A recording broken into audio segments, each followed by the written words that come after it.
Perhatikan teman-teman, polisinya banyak banget berjaga-jaga, bahkan sampai di ujung-ujung. Lihat nih ya, bahkan sampai di ujung-ujung sini pun ada polisi yang berjaga-jaga untuk mengamankan Rasmus Paludan. Dan aksi Rasmus Paludan menistakan agama Islam bukan hanya satu kali ini saja, sudah banyak kali yang dia lakukan. Dulu dia pernah melakukan juga melempar-lempar Al-Quran. Ini videonya ya, lihat ya videonya. Nah, di sini dia melempar-lempar Al-Quran. Assalamualaikum warahmatullahi wabarakatuh. Selamat datang kembali di channel Dodi Sefriadi. Yang baru mampir di channel ini, subscribe dan juga loncengnya ditekan biar gak ketinggalan video berikutnya yang akan saya upload di channel ini. Teman-teman, Rasmus Paludan, seorang penista agama yang membakar Al-Quran di Swedia kemarin, kembali lagi melakukan aksinya. Kejadian sebelumnya, Rasmus Paludan ini kan membakar Al-Quran di depan kantor kedutaan Turki yang ada di Swedia. Dan kali ini dia melakukan aksinya di depan sebuah masjid yang ada di Denmark. Orang ini benar-benar niat banget untuk menistakan agama Islam karena dia memilih tempat di depan masjid untuk membakar Al-Quran. Perdana Menteri Swedia sempat mengecam aksi terkutuk yang dilakukan oleh Rasmus Paludan. Tapi nyatanya apa? Tidak berdampak apa-apa terhadap Rasmus Paludan. Memang orang semacam ini tidak bisa dihentikan hanya dengan mengutuk-mengutuknya saja. Orang semacam ini harus dihentikan dengan tindakan nyata. Mestinya ditangkap orangnya, dipenjarakan orangnya. Tapi mungkin karena memang di Swedia itu ya pemimpin Swedia takut juga sama Rasmus Paludan, karena Rasmus Paludan ini adalah seorang ketua umum sebuah partai yang ada di Swedia. Mungkin aja juga pemimpin Swedia adalah petugas partai yang takut dengan ketua umum partai-partai yang ada di Swedia. Ya mungkin aja seperti itu teman-teman. Dan kalau kita lihat aksi-aksinya si Paludan ini memang benar-benar dikawal oleh pihak kepolisian Swedia. Coba kita lihat videonya nih ya. Nah ini teman-teman bisa lihat betapa banyaknya pengawal dari pihak kepolisian. Ini polisi Swedia lihat matanya berjaga-jaga melihat kiri kanan untuk mengamankan si Paludan ini. Begitu dijaganya Paludan di sana ya. Dilihat polisinya, bahkan di dekatnya wartawan pun juga polisinya melirik ke sana sini untuk melihat suasana. Nah, ini adalah Al-Quran yang dibakar ya oleh si Paludan ini, dan dia tertawa. Perhatikan teman-teman, polisinya banyak banget berjaga-jaga, bahkan sampai di ujung-ujung. Lihat nih ya, bahkan sampai di ujung-ujung sini pun ada polisi yang berjaga-jaga untuk mengamankan Rasmus Paludan. Dan aksi Rasmus Paludan menistakan agama Islam bukan hanya satu kali ini saja, sudah banyak kali yang dia lakukan. Dulu dia pernah melakukan juga melempar-lempar Al-Quran. Ini videonya ya, lihat ya videonya. Nah, di sini dia melempar-lempar Al-Quran. Dan perhatikan teman-teman, di sini juga ada banyak pengawal-pengawalnya Rasmus Paludan. Ini benar-benar sangat dijaga sekali ya seorang Rasmus Paludan di Swedia.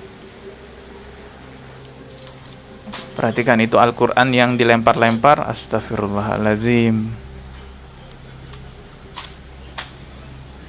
Sampai sobek Al-Qurannya dilempar-lempar. Dan teman-teman juga bisa perhatikan Rasmus Paludannya. Nah ini dia. Ntar ya nih. Perhatikan Rasmus Paludannya. Di sini Rasmus Paludan menggunakan rompi anti peluru. Ini rompi anti peluru. Artinya semua ini sudah di manajemen, semua ini sudah diatur oleh Rasmus Paludan. Rasmus Paludan tahu apa yang akan terjadi setelah dia melakukan aksinya ini. Ancaman-ancaman apa saja yang akan datang pada dirinya, sehingga dia mempersiapkan semua. Bahkan yang baru-baru ini ketika dia membakar Al-Quran di depan masjid, ini beritanya. Ini dari CNBC ya, CNBC Indonesia. Rasmus Paludan menggunakan helm, yang mana ini biasanya helm digunakan juga oleh aparat keamanan ya, pihak kepolisian Swedia nih. Ini benar-benar sudah teratur, ini benar-benar sudah termanajemen. Dan Paludan ini tidak akan berhenti begitu saja jikalau tidak ada yang menghentikannya secara tegas. Bahkan hal-hal semacam ini udah dilakukan sejak lama. Video yang teman-teman lihat tadi di mana Paludan melempar-lempar Al-Quran itu adalah video 9 bulan yang lalu, hampir video 1 tahun yang lalu. Hingga sampai saat ini Paludan masih melakukan aksi terkutuknya itu. Yang menjadi pertanyaan besar adalah kenapa pihak pemerintah Swedia membiarkan ini semua? Ya mungkinlah seperti seperti apa yang saya katakan tadi. Pemerintah Swedia adalah petugas partai yang takut dengan ketua umum partai yang ada di Swedia. Ya, inilah pentingnya kita memilih pemimpin yang benar-benar memiliki kekuatan yang sangat kuat sekali, memiliki pemimpin yang peduli terhadap agama Islam. Karena kalau kita acuh dalam memilih pemimpin, kalau kita tidak peduli siapa pemimpinnya, bisa saja kita akan dipimpin oleh orang-orang yang tidak suka atau tidak senang dengan agama Islam. Yang menjadi pertanyaan besar lainnya adalah, ya kemana juga nih pemimpin-pemimpin Islam dunia, pemimpin-pemimpin negara Islam yang ada di dunia? Kasus ini udah berjalan hampir setahun bahkan lebih, tapi sampai saat ini tidak ada satu pemimpin negara Islam di dunia pun yang memberikan aksi nyata yang berdampak efek jera terhadap si Paludan. Negara Indonesia sendiri dan juga negara Turki ya, ini pernah disebutkan langsung oleh si Paludan karena netizen Indonesia dan Turki menyerang Paludan di sosial media. Lalu Paludan mengatakan bahwa ya idiot dan bahkan juga mengatakan IQ rendah, bodoh dan lain-lainnya. Ini videonya coba kita simak ya. Yesterday in Stockholm, Sweden, I burned the Quran.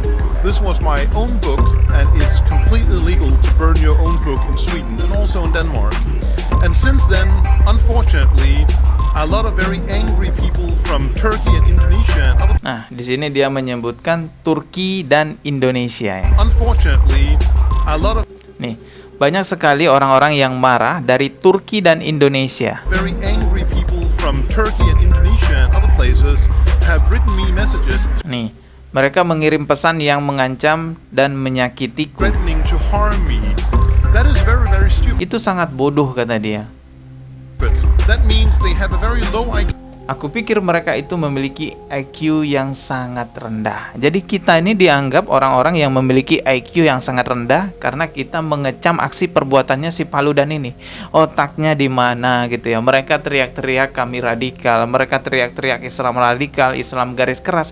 Mereka sendirilah yang melakukan kekerasan terhadap agama Islam. Mereka sendirilah yang memiliki sifat radikal pada diri mereka. Teman-teman, ini adalah kesempatan kita sebagai muslim untuk menunjukkan kepada Allah Subhanahu wa Ta'ala bahwa kita adalah muslim sejati yang siap membela agama kita. Lakukan perlawanan kepada Paludan sebisa apapun yang kita bisa. Jikalau kita punya kekuasaan dan bisa melakukan perlawanan dengan tangan kita, ya lakukan. Dan semestinya memang inilah yang dilakukan oleh para pemimpin-pemimpin Islam di dunia. Ya, tapi sebagai orang biasa seperti kita, jikalau kita tidak punya kekuasaan, maka cukuplah kita melakukan perlawanan dengan mulut kita. Berkomentar di sosial media, memberikan pencerahan, memberikan teguran dan lain sebagainya. Kalaupun kita tidak mampu dengan tangan kita, minimal hati kita jangan condong kepada apa yang dilakukan oleh Paludan itu. Jangan sampai kita lebih condong kepada Paludan, membela Paludan dengan dalih ini dan itu. Melakukan perlawanan dengan hati itu disebut selemah-lemahnya iman. Kalaulah umat Islam ya yang melakukan hal seperti Paludan itu, habis sudah kita dituduh yang macam-macam, di framing macam-macam.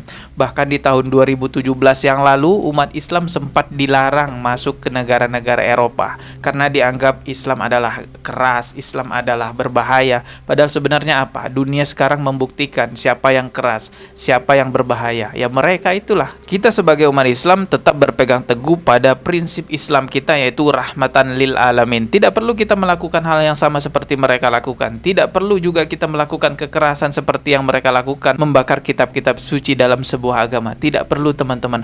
Yang kita lakukan adalah mengcounter mereka, menyelamatkan akidahnya umat Islam. Islam itu tidak pernah menyerang, Islam itu tidak pernah mengawali peperangan.